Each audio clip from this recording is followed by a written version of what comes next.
안녕하십니까. 서울특별시의회 제282회 임시회 행정자치위원회 의정활동 소식입니다.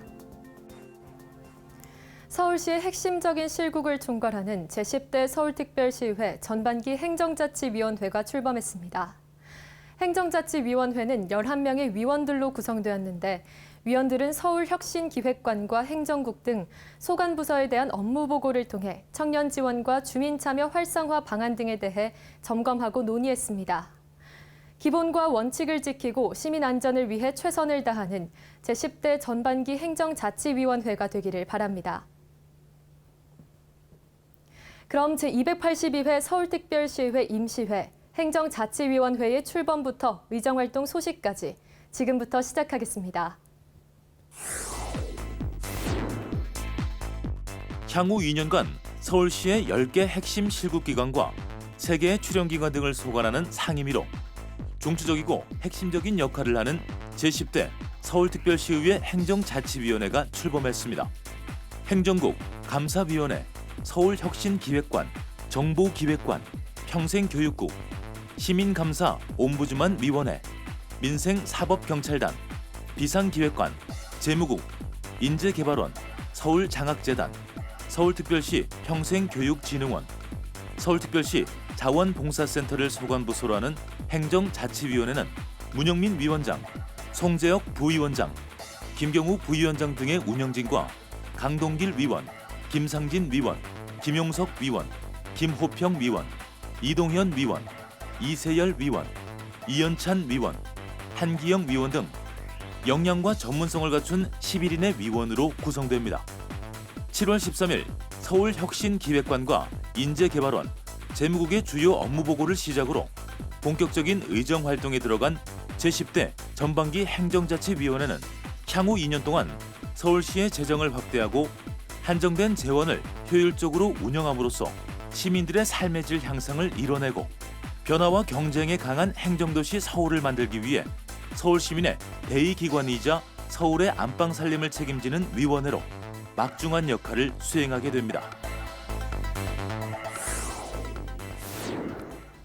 행정자치위원회가 열악한 여건임에도 민생 및 서울시 안전을 지키기 위해 최선을 다하고 있는 특별사법경찰관 충원과 지원을 당부했습니다. 혁신파크에 대해서는 지역 연계 사업을 제안하기도 했는데요. 이 밖에도 어떤 논의가 이뤄졌는지 계속해서 살펴보겠습니다. 행정자치위원회가 청년인생 설계학교 예산 집행 상황을 지적했습니다. 행정자치위원회는 7월 13일 열린 서울혁신기획관 업무보고에서 청년 인생 설계학교에 대해 상반기에 예산 집행이 1%밖에 진행되지 않은 점을 들며 제대로 운영이 된 것인지에 대해 지적했습니다. 처음에 이제 청년 당사자들이 제안한 부분하고 지금 행정을 거치면서 또는 예산 심의 과정에서 통제를 받으면서 변형이 되고 있는데 이게 제대로 잘 목적대로 운영이 잘 될 수 있을까요? 성과를 낼 수 있을까요?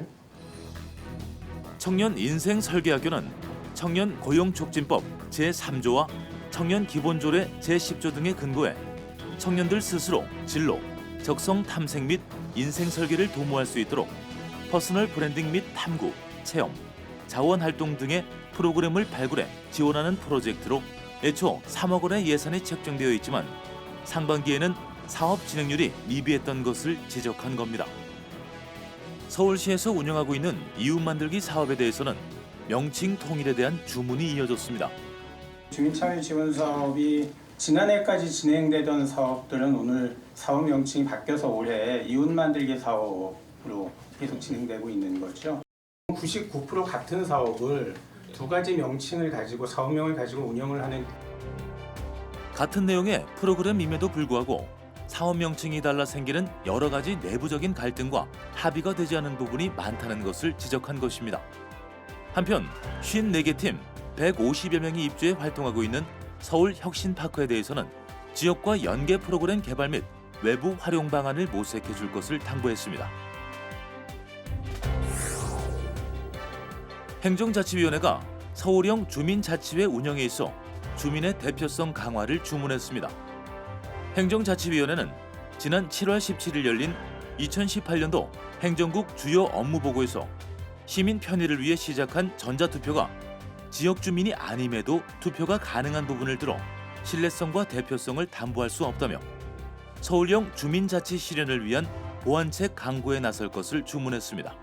의제를 투표하는 방법에 대해서나 아니면 의제를 좀 설명하는 시간도 짧고 주민들끼리 모임과 동주민센터만의 협력으로 진행을 하다 보니까 좀 역부족이 있는 것 같다는 생각이 너무 들었었거든요. 그래서 좀 서울시에서 좀 특별히 주민자치제를 야심차게 내놓은 사업이니까 주민들이 대표성을 띠고 서울시는 동사무수탁, 주민 참여 예산 사업 선정, 마을 의제 해결 등 지역 문제를 스스로 발굴, 해결할 수 있도록 서울형 주민자치회를 운영하고 있으며 2018년 말까지 17개구 91개 동으로 확대하겠다고 밝힌 바 있습니다.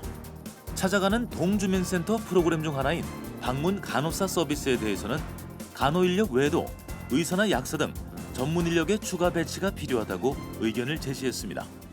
노인 인구들이 대부분 많은 약들을 복용하고 계시거든요.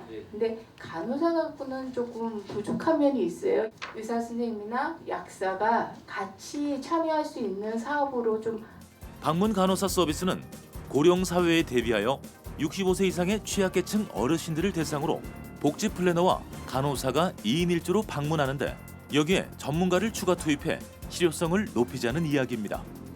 한편 2년간 파견 형식으로 근무하는 특별 사법경찰관에 대해서는 근무 환경 및 처우 개선을 통해 전문성을 강화하는 한편 인력 충원을 통해 서울시 안전에 만전을 다해주기를 당부했습니다. 새롭게 출범한 제10대 서울특별시의회 행정자치위원회는 의회의 기본 책무인 견제와 감독을 철저히 해 서울 시민의 행복과 기대에 부응하도록 하겠다는 뜻을 밝힌 바 있는데요.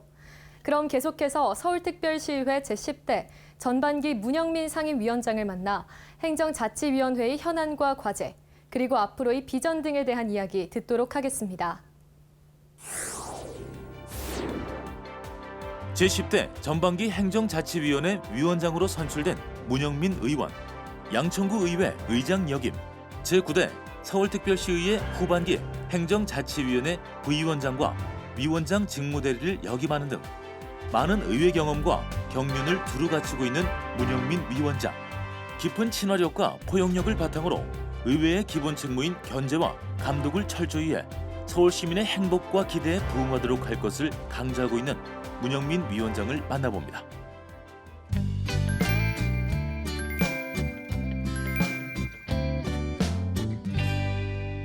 안녕하십니까. 제10대 서울시의회 행정자치위원장을 맡은 문영민 의원입니다. 제10대 행정자치위원회 위원님들은 천만 서울 시민들의 대표로서 충분한 역량과 능력을 갖고 계십니다. 훌륭한 분들은 많은데도 불구하고 저를 선택해 주신 것에 대해 감사드립니다. 제10대 전반기 행정자치위원장을 맡겨주신 데 대해 막중한 사명의식과 무거운 책임감을 느낍니다. 천만 서울 시민들이 계시기에 110명의 서울시의원이 있다고 생각합니다. 그 뜻을 항상 가슴속에 깊이 담아 시민의 눈높이에서 듣고 말하는 행정자치위원회가 되도록 하겠습니다. 행정자치위원회 소관 업무 중 어느 것 하나 소중하고 중요하지 않는 사안이 없다고 생각합니다. 다만 인적, 물적인 제약이 따르므로 우선순위의 설정이 필요하다고 생각되며 가장 우선순위는 시민들을 위한 재원, 마련과 혈세가 낭비되지 않는 사안 등 시민들과 직접 연관된 사항들입니다.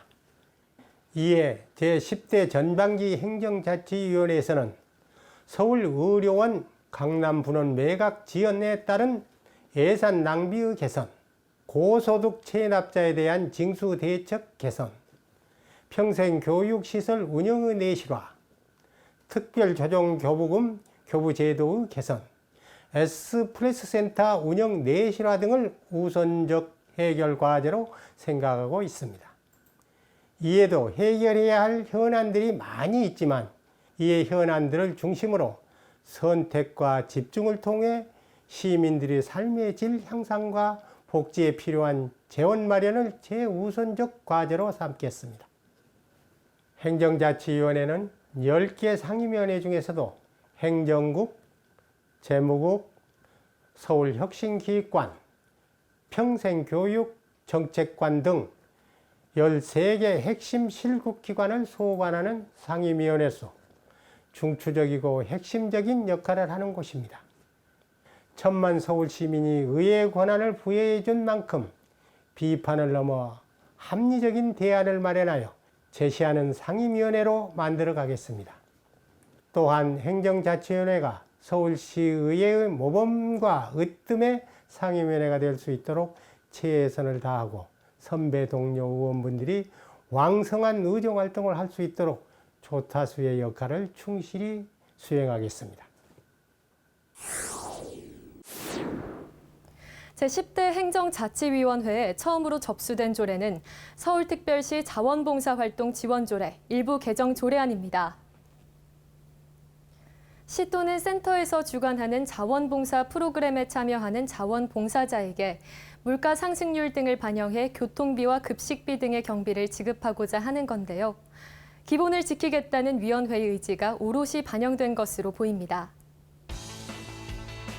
제282회 서울특별시의회 임시회 행정자치위원회의 의정활동 소식은 여기까지입니다. 시청해주신 여러분 고맙습니다.